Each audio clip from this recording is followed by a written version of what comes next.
So next, I would like to introduce Emil Flatø from the University of Oslo. He's a member of the Lifetimes Project and a PhD candidate in temporalities and the history of science.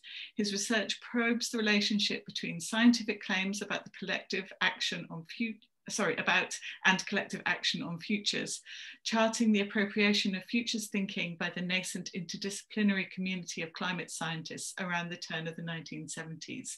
And prior to entering the academy, he was a reporter and critic and commentator for the weekly Morgenbladet. So Emil, over to you. Thank you very much. I'm quite humbled to be part of this panel right here.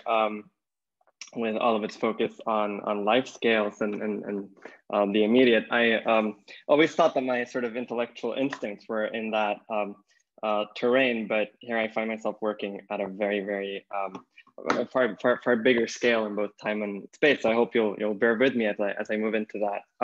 So basically, I wanted to start off with a question that might be crude, but I think it's become very salient as a simulation from Imperial College went viral at the beginning of the COVID crisis, which is, how do computer models affect what science is and what it does? I won't be talking about COVID as I'm studying the history of scientific climate futures. And in that field, the primacy of computer models has been evident for decades. So in other words, the debate has come a long way. Sorry, I can't see you guys properly. That's why I'm a bit distracted. Yeah, but anyway, what I want to do in this talk is to give a sort of overview of how models have been read in the history of climate science. And then I'm going to try to make an argument that is a bit more appropriate to this conference about the material life of time, which is that we need to understand models as historically contingent artifacts that mediate time. So first, I just thought I'd give a brief definition of what models is. They're actually quite easy to define in spite of how ubiquitous they are. They are mathematical descriptions of a system determined by a set of parameters. So that's a set of sort of factors or ideas about how the system works, and defined by mathematical operators such as equations. And usually when we're talking about something like climate models, there's such complex phenomena that you need to automate the calculations. So that's where computers enter the picture. We're also usually talking about dynamic models, so time dependent, they play out in time. And the parameters can be nonlinear. Now, nonlinearity is a buzzword. It's often used as an alternative to linear histories or something. In the context of models, it just means that you can have processes that play out with the input not equating the output. So there can be sudden shifts, if you will. So just a bit of an overview of how this has been dealt with in the field. I think that models have been a really important tool to kind of bring the history of climate science down to endogenous explanations that come from the sort of practices of scientists themselves. There was a move from these sort of, overarching, everything is Cold War, there's binary thinking and Manichaean thinking kinds of explanations. And I think the historian of science, Paul Edwards, has been a kind of transitional figure in marking this change. Where first in the 90s, he wrote this book called The Closed Worlds, where you can see that he kind of works with the duality of computers as tools and as metaphors of Cold War science. But then by 2013, when he wrote A Vast Machine, he went all in and was talking about what he called infrastructural globalism, which was all about how the construction of this network of satellites and monitoring equipment and data processing centers in order to scale weather and climate at a global level became its kind of own force in constructing climate as a global object of inquiry and as a political object. And I think in the aftermath of that, there's been more of an interest in getting into what models actually do epistemologically. So a bit back, like harking back a bit from the materiality, if you will, and kind of entering more into the kinds of justifications and conclusions that are drawn on the basis of models.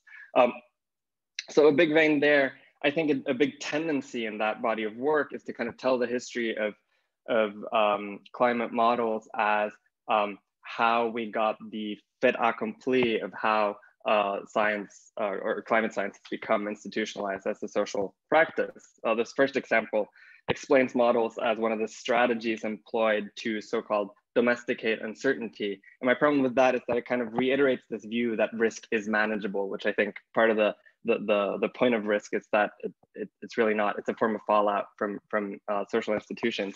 And there's this other kind of how to stop worrying and love the bomb argument, which is that, you know, don't fret about the sense that models spell the end of empiricism. What they do is invite this era of science running on modeled semi-empiricism, which can pedal between the two modes and find a way to make it work. And, you know, the way that this has stuck is basically the argument for its feasibility. So what I find myself as I'm looking at climate futures, what I often find that sort of discussion is lacking is actually questions of temporality. You know, when is the empirical? When is the model? And how is it positioned in relation to earthly pasts, presents, and futures? And what does it mean that scientists gain the capacity to sort of simulate a large chunk of time? And sort of how to speak for the way the model straddles historical and futural domains. I'm not going to be able to talk about all of those, but that's just a sampling of how I think of this. So I just wanted to try this very kind of simple idea of what I think models do and how we can think of them as entering both sort of history and temporality. So models are historical artifacts with expansive capacities for mediating temporalities. So I'm trying to give it kind of an ample enough understanding that we can both engage with the kind of contingent roles that models come to play in the specific historical situations where they rose to prominence, and to kind of engage the trickier questions of what they actually do with time. So calling models historical might be a bit like calling equations historical, which I also think is a case that can be made, but I think that there's something about models that makes them particularly historical, which is both the fact that it requires technology to run. So you're obviously kind of tethered to the history of technology in a certain way. And the fact that they're often asked to speak to or to model, to simulate bigger realities, such as an ecosystem or a financial system. So you always kind of invite in very profound assumptions about how reality operates. And in a sense, as you're simulating the model, there's kind of no outside to theory inside of a model. But the other side of that coin is that models are also really, really powerful tools, I think, for sort of exploring theory, right? For calculating what a theory means. And I think this latter point sort of helps explain why models have become so powerful in the field of climate future specifically. Because I think that as the climate issue sort of arose in the agenda, there was this real need to speak to futurity, right? And you really lacked basically the epistemological means of dealing with that long term, which I think helped it along. So I wanted to spend the rest of this talk kind of talking a bit specifically about what I see this meaning in terms of the history of climate futures, because I think futurity as a domain of temporality is a kind of extreme condition because it's on such uncertain epistemological terrain. So I think one thing that strikes me is how you really have these moments where you can see the technology and the wider justifications that are being given for what models are and will do happening at the same time. One place that happens is with Norbert Wiener, who's famously the father of cybernetics. He worked on a very, very early form of a model, which is Vannevar Bush's differential analyzer. It's a very kind of, you know, every single equation there has to work on its own kind of tube. It's an insane device. And he used that to work on anti-aircraft shooters during the Second World War. And now that technology famously was not very successful. Its ability to, because basically what it tried to do was, you know, you wanted to aim the shooter after the plane was in flight, and you had to account for the fact that the pilot might change directions after hearing the sound of the blast. And its ability to actually model that was abysmal, but I think that speaks to the contingent role that the technologies have tended to play throughout this whole history, which is it's the kind of promissory capacities of the technology and not its actual track record that inform the imaginaries that are built on top of them. But you know, this was a really important technology for Norbert Wiener's formulating this sort of lavish claims of cybernetics. And I'm going to drill in on one particular one. And I hope, you know, I've just been so in the weeds of this that I hope I'm going to be able to speak about it succinctly. But anyway, he thought that in this technology for shooting down airplanes, he had discovered something about the, quote, warp and weft of the universe, something about the kind of probabilistic nature of the universe. So even if, you know, the airplane shooter had operated in a very kairos sort of time, very immediate sort of time frame, the applications were enormous, but he needed intellectual means to do so. And what he found was something called the Ergotic Hypothesis, which actually comes from Boltzmann's thermodynamics. So it's about how gases, how heat transfer happens between gas molecules, right? And the Ergodic hypothesis held that over time, the particles moving in the heat transfer would visit all the points in space where it was possible for it to go. What that means is that you sort of typify, you make time typical of space. And you can sort of sample spaces or simulated spaces in order to get a sense of the fullness of how time, even futurity, might play out.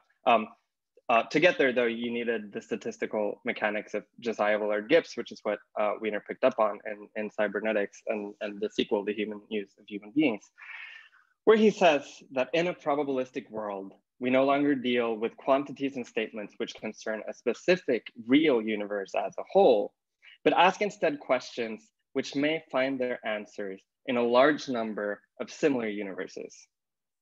Now, I don't mean to denigrate the ergodic analysis or this idea of space being typical of time. In fact, I think it's, you know, proven to be quite powerful. I think a prominent example, arguably, is the idea, but the limited idea, that an increase in trace gas emissions will lead to an increase of global mean surface temperature, the basic idea of the greenhouse effect, right? But what ergodicity really says is that you get the limited form of futurity. The consensus around that, even that limited form, took quite a lot of time, as everyone knows. But I also want to point out that it doesn't really work that well once you start tagging other sorts of assumptions or other sorts of questions onto the futurity of climate change. For instance, if you start asking, you know, what sorts of anthropogenic emissions will we be seeing in the next century? This is the array that you got in the 5th assessment report, right? So it takes you from like, well, they're not quite degrees what these measurements are, but you know, basically it takes you from a +8 degrees to like a we're going to be completely fine kind of future. And then what does that really necessarily tell us about what the climate future will look like? And I think that sort of uncertainty and the terms of them turn out to have haunted debates about climate futurity for a really long time. Basically, the question underlying limits to growth, you know, resonates with the question in the contemporary concept of planetary boundaries, which is how much exactly of our resource-intensive society can the planet actually take? And one thing, I haven't quite been able to access the archives for obvious COVID reasons yet, but one thing that I want to look at here is how at the US National Center for Atmospheric Research, there were two really famous pioneers of climate modeling who were working on climate models in the middle of the 70s. And you know, just based on their publications, you can see that they took diametrically opposing views of what the uncertainty around the future of climate change told you about the political implications of climate science. So one would be Stephen Schneider. He saw in the models, he thought it was a dirtied crystal ball, but it told us what we needed to know to act on the precautionary principle. His supervisor, William Kellogg, or at least a senior, he wrote this article called The Climatic Non-Limits to Growth, so responding to the limits debate. And he basically, he used some of the terms that we now associate with forms of speaking about adaptation, right? You don't really know what climate change is going to mean for society, what we can take, that sort of thing. And he advocated more sophisticated coupled models of climate and society in order to put that question to the test. But I really think, if you look at the kinds of futures that are accessible in the last assessment report, for instance, that's still kind of where we're at. We have like carbon budgets, which is this kind of cumulative idea. And then you have the simulations kind of presuming that there would be the massive invention of negative emissions technologies that no one has heard of yet. So I don't have time for a conclusion. I would love to draw up some things instead that you can find in the history of sort of, once we escape the myopia associated with living under the climate science that is so heavily defined by the IPCC, you can really start seeing other opportunities. But I don't think I have the time. I'm just gonna show them that Meadows and Randers, the ones who wrote Limits to Growth, did a really sophisticated work at a smaller scale about DBT application in the environments. And then there was this guy, Carroll Wilson, who he was basically the Forrest Gump of post-war science. He was involved in absolutely all of this. He was a Club of Rome member. He chaired the forerunner to the climate assessment report. But in the mid-70s, after the oil crisis and whatnot, he actually left behind the idea that climate scientists could tell him what he needed to know, and instead started thinking about how to create communities of enfranchised, powerful figures who are able to know what sort of things can actually be done. So I think I'll leave it there. Thank you so much.